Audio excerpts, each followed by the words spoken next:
একাত্তরের পরে জন্ম আমার, তাই একাত্তর দেখার সুযোগ হয়নি।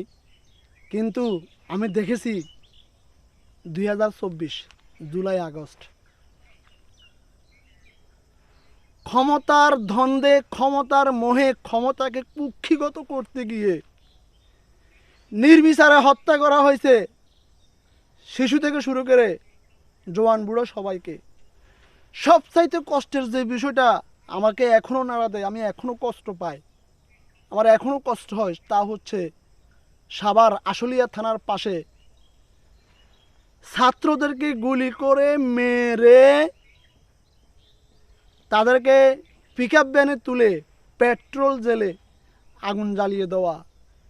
এখনও সেই দৃশ্যটা আমার আমার চোখের সামনে আসলে আমি নিজেকে ঠিক রাখতে পারি না। আমার অসংখ্য চোখের পানি ঝরছে। এটা এখনও মনে পড়লে আমাকে অনেক কষ্ট দেয়। এটা যদি হচ্ছে রাজনীতি, এমন রাজনীতিকে আমি ঘৃণা করতে চাই।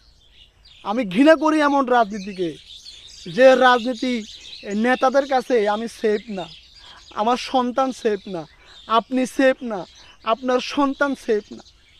এমন রাজনীতিকে আমি ঘৃণা করি। কতটা নির্মম হতে পারে! আহা, ওই 6টা লাশের ভিতরে একটি ছাত্র ছিল যার জীবন এখনও আছে, সে মরেনি।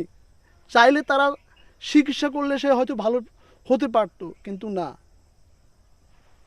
তার স্কুলের আইডি কার্ড ঝুলানো অবস্থায় পাওয়া গেছে। কিভাবে পারলো ডিজেল পেট্রোল ঢেলে আগুন জ্বালিয়ে তাদেরকে মেরে ফেলা! নির্মম, নির্মম, অসম্ভব নির্মম হত্যাকাণ্ড, যেটা এখনও কষ্ট পায়। এই দৃশ্য যদি আপনার চোখে ভাসে, আপনার যদি কষ্ট না হয়, আপনি মানসিক বিকারগ্রস্ত মানুষ আমি বলবো। সুতরাং ক্ষমতার দ্বন্দ্বে আমি আমার সন্তানকে হারাইতে চাই না। আমি আমার কোনো বাংলাদেশি ভাই বন্ধু বাবাকে হারাতে চাই না। আমি কোনো অসহায় ব্যক্তিকে হারাতে চাই না। তাই সামনে ফেব্রুয়ারিতে নির্বাচন, আপনাদেরকে বলবো এমন একটি দলকে আপনারা নির্বাচন করুন যে দলের কাছে আপনার সন্তান সেফ, আপনার পরিবার সেফ, আপনার দেশের জনগণ সেফ, নিরাপদ থাকবে। এমন একটি দলকে নির্বাচন করুন। আশা করি দলটির নাম বললেও বুঝতে পারবেন।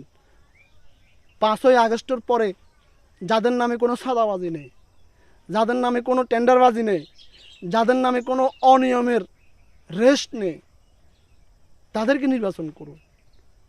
যারা 5 আগস্টের পরে সুযোগ পাওয়ার পরও সম্পদ লুণ্ঠন করেনি, সুযোগ পাওয়ার পরও হত্যার বদলা নেয়নি, সুযোগ পাওয়ার পরও কাউকে হামলা মামলায় জড়ায়নি, তাদেরকে নির্বাচন করুন।